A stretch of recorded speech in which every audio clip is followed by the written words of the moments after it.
Hey everyone, and welcome back to Ideanthro. Now today we're taking a look at another plant species that I think can be useful in bioretention systems. Today we're talking about acacias.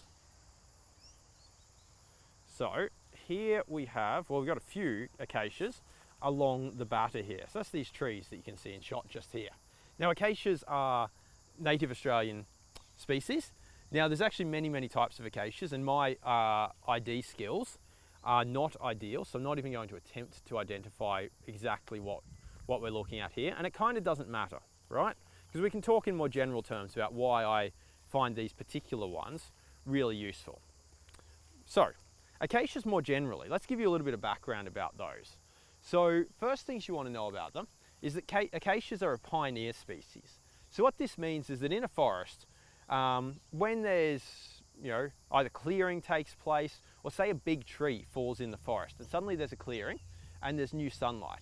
Acacias are one of these species that will pop up first, will jump up really quickly, really vigorously and fill that spot, i.e. they are the pioneers in that newfound sunlight and newfound space.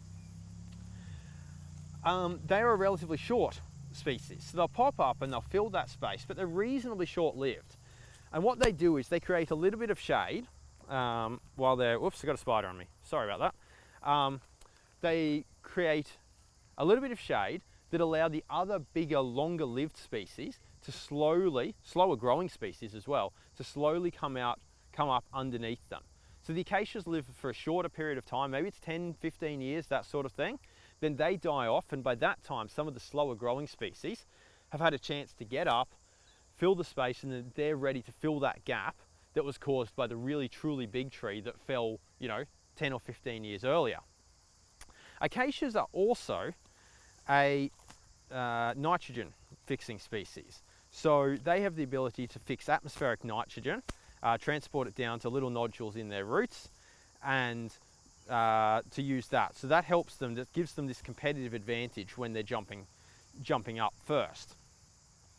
So why do I think they're useful in bioretention systems? Well, if you tuned into our previous episode about melaleucas in bioretention, you'll have heard me talk about all the advantages I see from having trees in bioretention.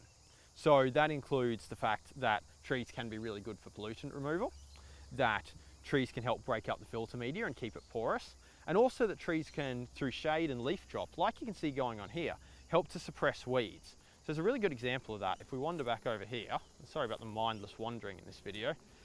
So you can see here, a couple of acacias, there's some shade, there's plenty of leaf drop, and we walk around just to this little aspect here, and boom, suddenly there's all these grasses that are just running in and invading the space. Now they weren't planted there, they've just filled it out.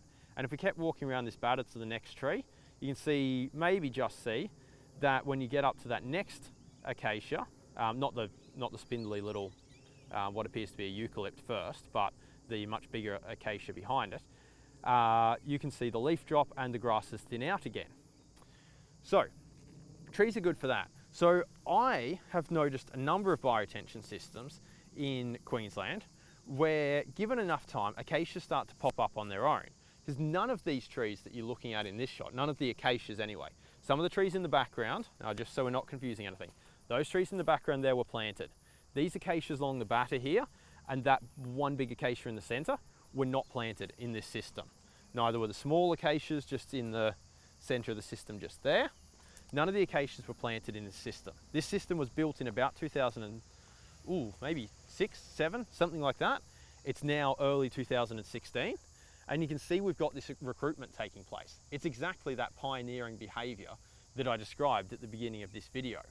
And I think there's some benefits here, right? Because of this ability of trees to shade out weeds and thus reduce maintenance, I can see some potential that when we've got these older bioretention systems that maybe weren't planted with trees, but now we're starting to see, given enough time, acacias popping up in them, I can see some potential just to leave this species be, let it come up, let it drop its leaves and suppress the weeds. I mean, you can see a clear example here, right in front of you, of how these acacias that have come up have stopped those invasive grasses from getting across to here. So I think there's some benefit. But further to that, and this is something that I haven't seen done yet, I think we could be going and planting these acacias in systems. Now that's something new. We've planted other trees like melaleucas and lephostomans up the front end of this system. You can see in shot just there, but I don't know of anyone who's deliberately planted an acacia. And I think it could be really, really sensible. Because think about when a bioretention system is new, right? So we're planting all really small plants, right? If it's the grasses and the sedges, we're planting tube stocks, so they're tiny. If it's the trees, we might be planting some pots, but they're not massive, right? They're not going to fill out and create a canopy. So when we first plant this sort of thing out, we've got a lot of sunlight getting in, we've got a lot of potential for weeds to invade, and this is why maintenance in the early days of a bioretention system costs more. You know, some estimates would be that it costs about 3 times as much in the first couple of years of a bioretention system to keep it maintained. I don't see why, right, we can't just come to designing our new bioretention systems if we're happy to put trees in there. So there's some situations you might not put trees in, but if it's a system where you're happy to have trees, why not come along and pick, yeah, sure, some of your standard melaleucas and lephostomans that we know are going to last longer, in the case, you know, that we know are going to do good from a pollutant removal point of view, going to stick around, that sort of thing, but also throw in a few acacias. So that way, and obviously put in your ground cover, like your low species as well, but that way, what happens? All these trees and plants go in first, and the acacias should, being a pioneer species, take off. And they should grow really quickly and quickly get you a canopy cover that'll help to suppress some of the weeds. You'll also get leaf drop into the system, which is adding some organic matter, which will help to make the filter media more attractive to the plants growing underneath and should help them getting established because it'll increase the water holding ability of the media. And those acacias can get up, but come 10 years later, which sounds like a long time, but it's not really a lot.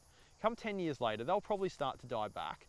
But by that point, your melaleucas and your lephostomans, which you can see in the background here, which noting that these ones are about 10 years old now, you see they will now have got up to a fairly mature size and will be creating some shade. And you can have this transition. The acacias will die back. You'll have a few, I'm sure you'll have some saplings come up from where you drop seeds, but you can hopefully, out of that, get a relatively resilient system. It mimics bushland. I think it should help to reduce your maintenance in the long term. So that is my little introduction to acacias in bioretention. I'm going to finish off and address one potential concern here. I have no idea whether this is likely or not, but I have been asked it before when I've run maintenance training and that sort of thing, and design training for that matter. So it's worth addressing just so we can have a discussion about it. I mentioned at the beginning of this that acacias are a nitrogen fixer. So it means they can capture atmospheric nitrogen.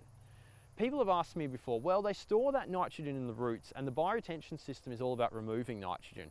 Is there any risk that the acacias might leach nitrogen into the filter media or might make the situation worse?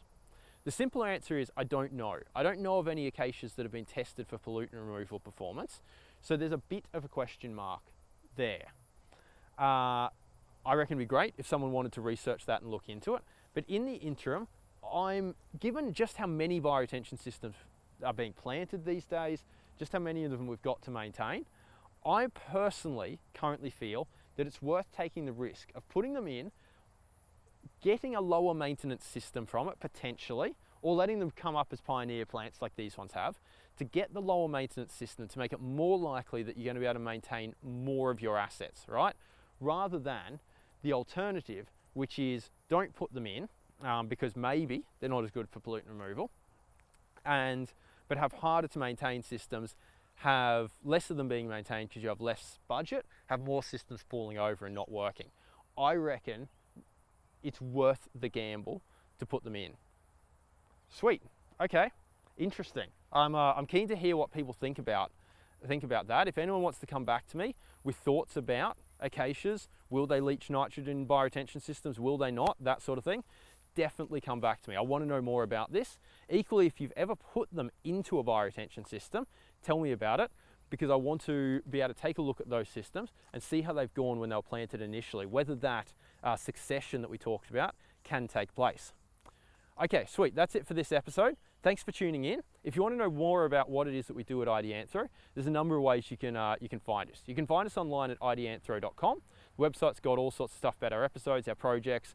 It's also got a mailing list sign up on the bottom of the front page if you want to automatically receive an email about our videos. You can also find us on Facebook at facebook.com/Ideanthro, and you can find us on YouTube and subscribe to our videos. And of course, if there's a particular question you've got, something you want to know, you're welcome to drop us a line. We'd love to hear from you. Drop us a line. If we can answer it, we'll make a video about it. If we can't answer it, we will find someone who can, or at least we'll try to, and we'll make a video with them. And heck, even if we can't find someone who'll answer it, we'll try and rope someone in. We'll try and have a discussion about it. Because if we can't find someone who can answer it, maybe no one knows yet. And therefore it's worth discussing so we can find out. Anyway, that's for the future. Send us your questions. But until next time, have a great time and we'll see you later. Bye.